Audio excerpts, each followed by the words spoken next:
Are you looking to sharpen your budgeting skills? You're in the right place. Welcome to the Budget Couple Podcast, where we talk about life, family, and how to afford it. And now, the Budget Couple themselves, Nate and Danielle. Welcome to the Budget Couple Podcast. I'm Nate, and Danielle's actually not going to join us this week because I'm going to be geeking out a little bit, and I don't think she really wanted to stick around for that. She's also really tired from work, so we're just going to go through and you're going to hear me talk for a little while. Just a heads up, I'm going to be talking about solar panels and the cost benefit of it and the whole shebang. So if you're into solar panels or looking at them, please listen to this. Hopefully it will help you out in deciding where you want to go if you want to go that route. If you're not into solar panels or you just think it's a terrible investment, you can peace out at this point because I'm not really going to talk about anything else.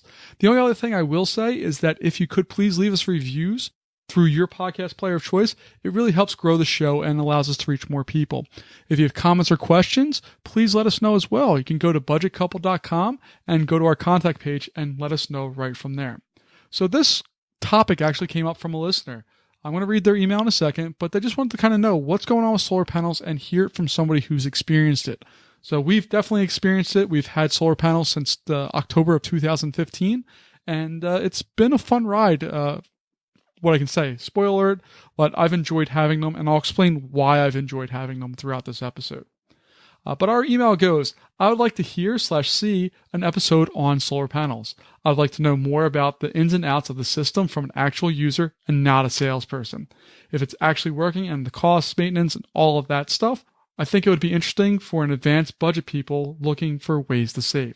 So first off, thank you for that email. It touches close to my heart because, again, I get to geek out about my solar panels for a little bit. But really, it's a good place to look at different things related to solar panels. So I'm going to start off by going through what our system is. Then I'll move into what it cost. I'll talk about how much we saved and what we saved from it, some of the cost and benefits of having solar panels. And then finally, I kind of give you a breakdown of was it worth it or not. So let's talk about and go into our system to begin with. Our system has a maximum output of 11.1 kilowatts per hour, and that's generally how most systems are going to be measured, is what kind of energy can they produce in 1 hour. So in actuality, your system's never going to produce that kind of power. That's only in perfect conditions where everything is being totally exposed perfectly, and that really is only going to happen maybe around noon. And even still, because of different environmental conditions, you're probably not going to get that perfectly. Generally, during the summer, at the best times of year, we get 9 to 10 kilowatts per hour, and that lasts for about 3 hours a day, and then kind of tails off, generally in a nice kind of bell curve. And I'll put some pictures in the show notes of what it looks like as far as production goes.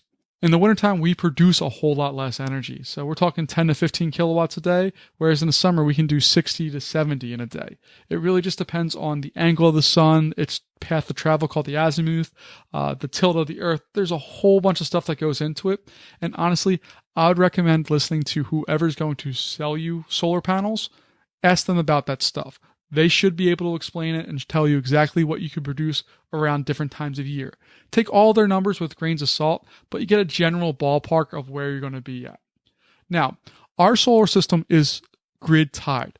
What that means is that if power goes out in our neighborhood, we also lose power. We are not off grid, and we also don't have any kind of battery backup. So in an example, if we were off grid, that means all the power that we produce would be going into our house. Anything extra would either be lost or would be stored in batteries if we had a battery system. But for us, we don't produce enough for the entire year to use everything, so we don't have a battery backup, and we do need to go through and use some energy from our electricity supplier. The nice part about being grid tied is that you can sell the energy back that you produce. So during the summer, when we produce tons and tons of energy and don't use that much, we're able to sell that back to our electricity company and make some money, which is really cool. It's really fun to watch your meter go backwards when that happens. And also, just one note on the power going out. When the power goes out, your house also goes out. And that's because even though you put energy back onto the system, those power lines need to be dead if there's a worker on there. Otherwise, they could get electrocuted and it's not going to be good. So when the power goes out, your system basically shuts down as far as being able to give power back out to the grid itself. Okay, so that's kind of the basics of our system and how our system sets up. If you're looking at solar panels in general, the basic process is you have solar panels on the roof. They go through and go into an inverter, which changes the type of electricity from DC to AC so that your power company can read what's going on there. Then that power will go through the electricity box or the meter, and then it'll get fed into your home. So you can kind of get a little flow of what's happening there. And there's some emergency shutoffs throughout there as well. In case something happens, you can shut it off from inside or outside. That may be different depending on your area, but here in Maryland, that's required by law that we have a shutoff inside and outside. So if there's a fire or something, the firefighters don't have to get in our house to shut it off, or if we want to shut it off from the inside, we can do so as well. So now let's go through and actually talk about the cost of our system. Our system costs a total of $36,000. Now that's a lot of money. We paid it entirely back in under a year, but that's a lot of money. Now, I say it's a lot of money, but there's also some benefits. In Maryland, they automatically give us $1,000 for having a solar panel system on our house. So we got that as a check right away. So now our system costs us down to $35,000. And then the federal government gives you 30% of the purchase cost of your system back to you in tax credits. So for us, that's $10,800 that we got back on taxes. One thing you must be aware of if you're doing this, you have to have a taxable income and your tax liability needs to be more than zero. If either of those cases don't happen, that means that tax credit cannot come back to you. It comes off of the money that you owe the federal government or that is taxed overall. So if you don't owe the federal government anything or you don't owe that amount of money in taxes, you will not see that money back. It's going to sit there and it's just going to be wasted money. It will, however, be able to sit on your account. So any money that you don't use. So in our example, we did not use all of that $10,800 in taxes 2 years ago. We used some of it this year. So you're actually able to bank it for up to 5 years and have it go through the system that way. So that's kind of the cost that we had and how it's set up as far as the initial pieces here. Let's take a look at our electricity bill over the past 12 months compared to where it used to be and kind of talk about the savings there. So our electricity bill over the past year has been $238.81. That's total for the entire year. That works out to be about $20 a month. And in all honesty, we really only have an electricity bill in the winter and fall months. We don't generally have an electricity bill at all that we owe in the spring and summer. We just don't. And our first actual place where we had to pay money this year was November. So we paid November, December, January, February. And then once we got to March, it started going down. I think our electricity bill in March was only $13. And since then, we haven't had one. Our total solar production over the past 12 months has been about 8.3 megawatts. That works out to about 8,300 kilowatts if you want to do the conversion there. And our total power produced since we've had the system is 15.44 megawatts. So we're producing a lot of power. When you start getting into like megawatt territory, that starts sounding like a power plant. So that gets me kind of excited. So let's talk about where our electricity bill was at prior to this. Our typical electricity bill was about $100 a month. During the wintertime, it was lower, and during the summer, because of air conditioning, it went way higher. I think our maximum was almost $200. But as an average here, about $100 a month. So with solar panels, bringing that down to $20 a month, we're seeing a savings of $80 a month or so. That works out to about $1,000 a year that we're saving right off the bat. So after tax incentives and all those other pieces, the payoff here is 25 years to pay off the solar panels. Now, I'm going to talk a little bit more about that because it's not entirely accurate, but as a general rule of thumb, it's going to take roughly 25 years to pay it off in our situation. Now, that's going to change very much here in just a second, and I'm going to explain why. When we signed up for our solar panels, there was a deal or a marketplace, should I said, that allowed a company to go in and manage our extra energy that we produced for the management rights that they have. So they get to take our extra energy and sell it on the open market. It's kind of like a stock market for energy. For that right to do that, they pay us $88 a month for 5 years. That works out to about $5,200 over that course of 5 years that we get. So breaking that down, the original cost was $36,000. We're going to minus $10,800 for the tax credit another $1,000 for the Maryland tax credit, and another $5,280 for our marketplace shares. So the total cost of our system from $36,000 in actuality was more like $18,900 for the whole system. We have not had to do anything on maintenance. Everything we have is warranted for 25 years, minus the inverter, which is the thing that changes the power from DC to AC. That has a 15-year warranty on it, and the cost to replace it is about $5,000. So as long as it doesn't really die, you're fine. If it does die, you may be out some money, but again, you can kind of deal with that $5,000 because of some of the other math I'm going to talk about here in just a little bit. So if we take a look at the actual payoff period here, if I do 18,900 divided by the total of 80 times 12, it gives me a payoff period of 19.6 years roughly. We took that payoff period and it's way down from the 25 that I originally estimated. It's down to 19.6 and it's going to go lower, and I'll explain why here in just a moment.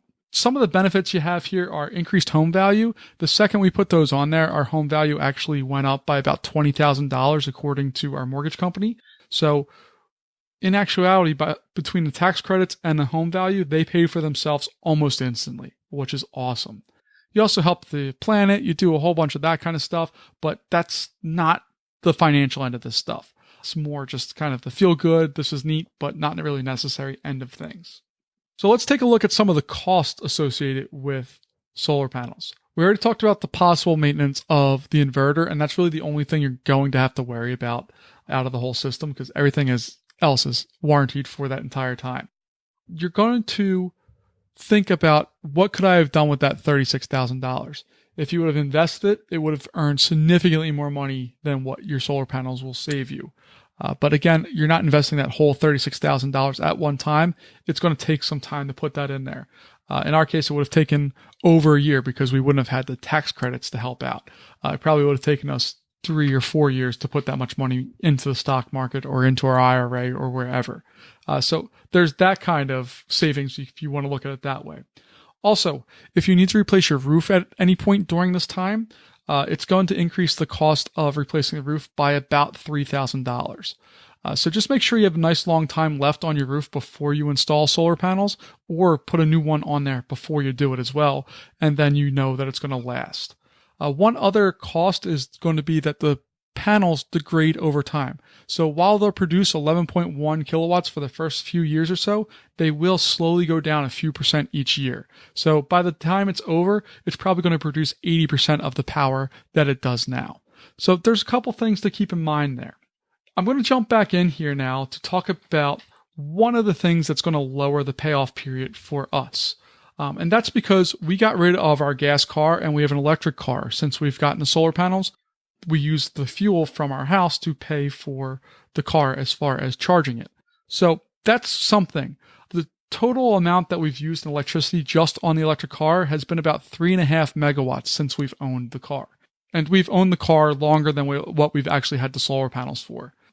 That's about a quarter of the energy usage of the life of our solar panels. So if we take that out, the payoff period actually moves to 14 and a half years, which again is really nice.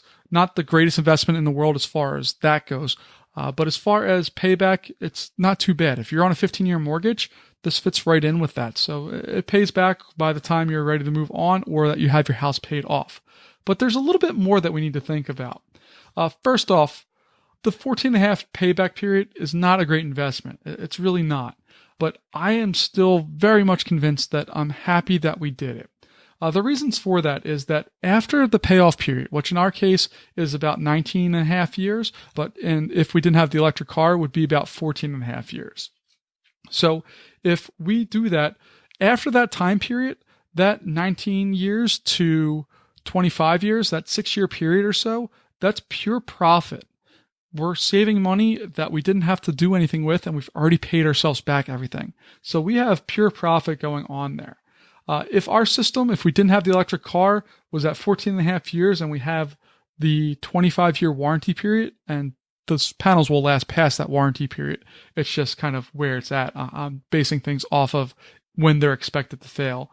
That gives us 10 and a half years of profit from the sun. If we're counting that we're saving about $80 a month, that brings us right around $10,000 in profit in that 25-year time period, which again, not a great investment, but your house is paying for itself, which is cool. And you increase home value and you put money back into your pocket. One other thing that you need to know about is that electric rates are going to raise about 3% a year on average. That's across the nation. That's in general. They go up about 3%. So when we're generating a good portion of our own energy, we're a little bit more immune from the changes in that, because that 3% isn't on $1,200 that we might have had before. It's only about $240. So 3% on that is a lot less and a little bit more easy to stomach. Also, because electricity rates go up, the payoff period actually goes lower. I didn't go through and do all the math associated with this, but I would estimate that we probably knock off 2 to 3 years of payoff time, and that means more profit for us. So the price of the system, all in, once we are totally done, cost us $18,900, and then we're going to make $10,000 in profit once we have that system paid off. So yes, I would think it's worth it. It may not be right for everybody. It's not going to be right in all areas. But if you can afford a system and you want to put in the time to do a little bit of research, you can really figure out exactly where you're going to be at. Again, when your salesperson gives you the general nuts and bolts of what's going to happen, just make sure you ask the right questions about payoff periods, how much should I expect to produce per year or per month, and also what the degradation is of the system. So where the curves are, they'll actually should provide you with a manufacturer sheet that will show you where the production should be after 10 years, after 5 years, after 25 years. And you can see if the panels degrade over time and how much that is, just so you can do some napkin math and figure out the last pieces of saving money. But for us, it makes sense. It saves us money. And honestly, the electricity rates going up by 3% a year and the panels kind of bottoming out around 3% of a year, they kind of offset each other as well. So that's my spiel on solar panels. If you have any questions on solar panels, I love talking about them, and I'll be happy to share any information that I have.